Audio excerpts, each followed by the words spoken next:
There's a wonderful story about a man named Clarence Jordan, who in the 1940s and 50s organized and led Koinonia Farm, which was an interracial experiment in which people were attempting to live out Christian community in a place where racial hatred and bigotry were rampant and often violent.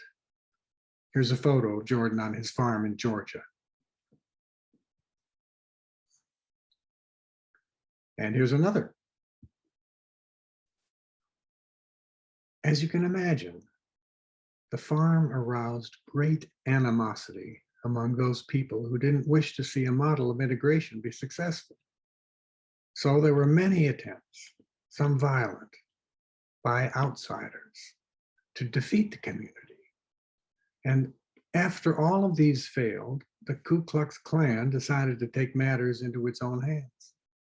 They came one night with their white robes and their burning crosses and burned down every building on the farm except for Jordan's house, which they riddled with bullets. A few days later, a reporter came by to review the ruins, and to his great surprise, he found Clarence Jordan out in the fields, hoeing and planting as usual. He said to Jordan, "How can you be out here tilling the field? Don't you realize that your little experiment has failed? Everyone has left you, and you're left here by yourself." Jordan recognized the voice of the reporter.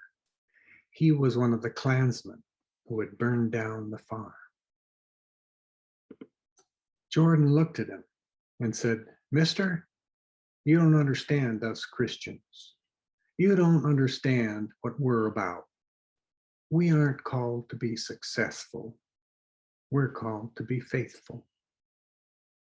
After hearing this, the Klansman reporter walked away, and he left Jordan tilling his land and rebuilding the farm. It was his faith that enabled Clarence Jordan to pick up his hoe and, as the writer Elizabeth Elliot would say, just do the next thing, obeying his call from God and putting the outcome in God's hands. Mister, we aren't called to be successful. We're called to be faithful. I love that story, and I find that it prompts me to consider the question, what does it mean for me to be faithful?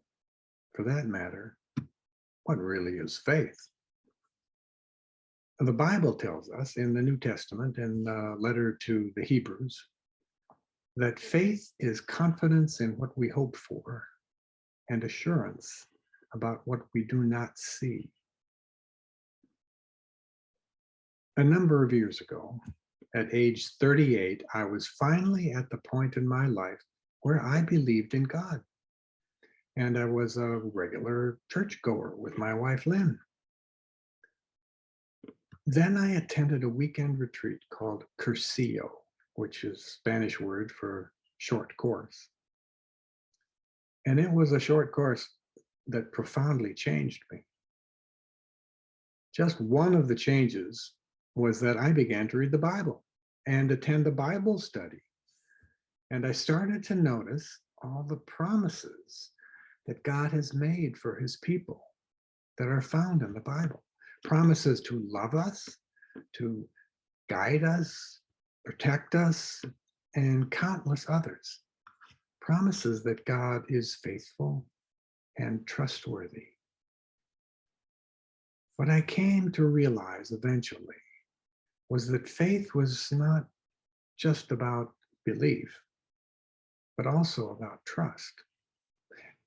It's not certainty about every single doctrine in Christianity, but about trust. Trust in this triune God that I found in the Bible. I get particular encouragement in this trusting from the Psalms, where it says, "Commit your way to the Lord, trust in him, and he will act." And in the book of Proverbs, which says, Trust in the Lord with all your heart. But then that begs the question, what does it really mean to trust God?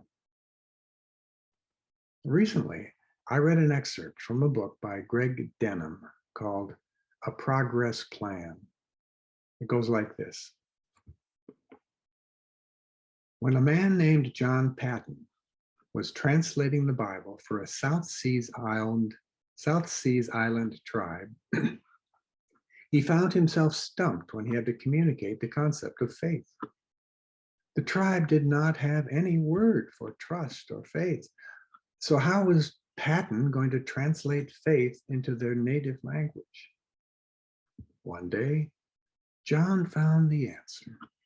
One of his native friends came into his house and threw himself into a large chair, remarking in his language, "It's good to rest my whole weight on this chair." Patton then thought to himself, "That's it. I'll translate faith as resting one's whole weight on God." Now, I trust my wife more than anyone. I trust that she'll do what she says she'll do, as far as it's in her power. I trust that she'll love me and look out for my well-being. If she were a chair, I could put my whole weight on her and she'd support me. If she were a chair, which thankfully she's not. And similarly, the Bible tells us that we can absolutely trust God. To do what? To keep his promises, to do what he says he'll do, to act in accordance with his perfect will, to love us and look out for our well-being. And if he were a chair, we could put our whole weight on him and he'd support us. That's trust. Now, there's a common phrase that trust has to be earned. We learn to trust individual people or groups of people when they prove to be trustworthy. They tend to do what they say they'll do. They'll express and live out certain values that we associate with trustworthy people. We take risks with them based on this, and they come through most of the time. For me, trusting God has involved a similar process. First of all, I look back on my life and I see so many times when my life took a path that I didn't engineer. I made choices that I didn't understand, but which changed the course of my life in amazingly positive ways, all leading up to where I am today. And I'm very, very happy with where I am today. And I look at those times when I've consciously put my trust in God and see that he has been trustworthy. He has lived up to his promises, although it has not always been obvious at the time. And I found that over time, this trust builds and it becomes easier.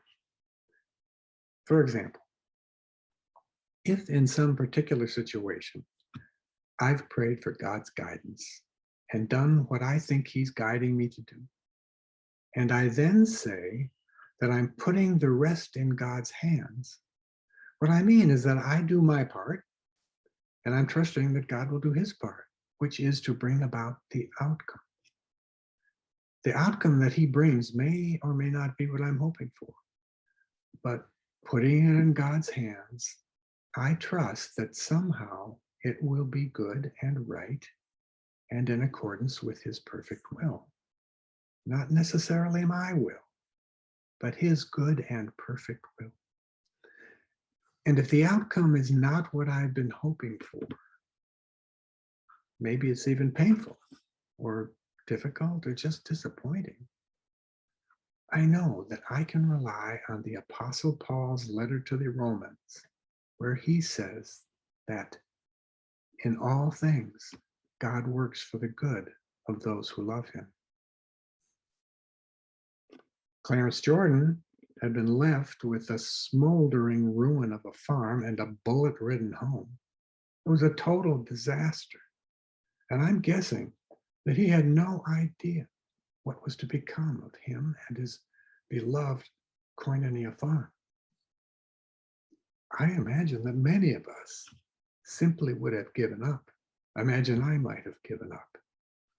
But Jordan had faith in God, and he trusted that God would lead him to where God wanted him to go. And in the words of Elizabeth Elliot, he simply did the next thing, the thing that was right in front of him, which at that moment was planting and hoeing. By the way, Jordan's efforts in rebuilding Koinonia Farm were successful, and it eventually led to the creation of Habitat for Humanity, which you may have heard of. Over the years, since it was created at Koinonia Farm, Habitat has provided decent, affordable houses for over 35 million people in 70 countries around the world. I believe that faith is a gift from God. At least that's been my experience, a free gift. It begins with belief and it moves into trust. Based on my faith, every day when faced with uncertainties, I have an opportunity to put my trust in God, to trust that He'll be faithful, faithful to His promises, that I can, in fact, trust Him with my life. I confess that my ability to do so can vary from day to day. But I do believe that the more I trust, the more I'm able to trust, and the more I give God an opportunity to act. It's like this. I believe in God. I believe in you, Lord. And this project or this step I'm considering taking seems like a good thing. It seems like something you would like to have happen, but it involves some risks, and I'm not sure if it'll be successful. However, unless you show me otherwise, I'm going to go ahead and do the next thing or things and leave the outcome to you. The next thing may be planting and hoeing, or writing a letter, or making a phone call, or just making dinner. This is not always easy in my experience, trusting Him to take care of the outcomes, giving up that control to God and trying not to take it back. But in my experience, this almost always results in better outcomes. This trusting in God also can bring profound relief and peace. As the prophet Isaiah said, you keep him in perfect peace whose mind is stayed on you because he trusts in you. To me, the heart of faith is learning over time to trust that once I put my hope in God, He will act in accordance with His perfect will. And I then can give up my worries, my compulsion to be in control, and put my whole weight on Him and go on and just do the next thing. I'd like to finish this message with the words of the 19th century Scottish writer, George MacDonald. The care that is filling your mind at this moment, or but waiting till you lay the book aside to leap upon you, that need which is no need, is a demon sucking at the spring of your life. No, mine is a reasonable care, an unavoidable care indeed. Is it something you have to do this very moment? No. Then you are allowing it to usurp the place of something that is required of you at this moment. There is nothing required of me at this moment. Nay, but there is the greatest thing that can be required of man: trust in the living God. Praise the Lord.